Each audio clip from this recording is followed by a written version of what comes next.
นำกันได้เจ้าอ่ะเขาบ่มีหยังหรอกบ่มีหยังหรอกเจ้าก็จะสิไปกีดไปขวางกันโอ้ยบ่ได้คิดนะก็คิดว่าเฮาก็คนเพิ่นก็คนได้คักเนาะม่วนเนาะบ่ตามชื่อเจ้าก็สมาชิกเจ้ามาเฮ็ดเวียกอยู่นี่เจ้าก็ใช้เงินไปเซาครอบครัวเจ้ามันบ่และไว้คือกันใช้การในเมืองคือกันก็ต้องการเอาเงินไปเซาไปจ่ายมันบ่แล้วมันมีหมู่บ้านนี่เจอมากีดกันไปเนี่ยคือมื้อเช้านี่คือกันจะไขประตูดีๆนี่คือไปเข้ามาบ่มีปัญหาหยังเข้าใจกันได้ค่อยก็เฮ็ดตามส้นหลายค่อยก็เฮ็ดตามส้นหลายเฮ็ดตามหยังเฮ็ดตามส้นหลายส้นหลายเฮ็ดจังได๋ค่อยก็เฮ็ดในนั้น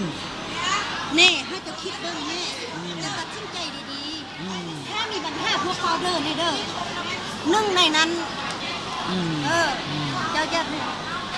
ต้องมาคิดไปเตือนเจ้ากระทุกปัญญาคือกับค่อยก็เตือนเจ้าคือเดียวเขาก็เตือนกันเจ้ากระทุกปัญญาคือพวกนี้นี่แหละนั่นแหละ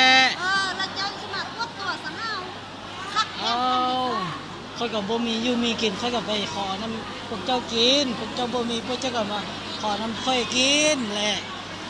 เจ้าก็บ่เคยข้อค่อยก็บ่เคยข้อเจ้าเอาต่างคนต่างอยู่บ่เดี๋ยวนี้ก็ต้องได้ขอกัน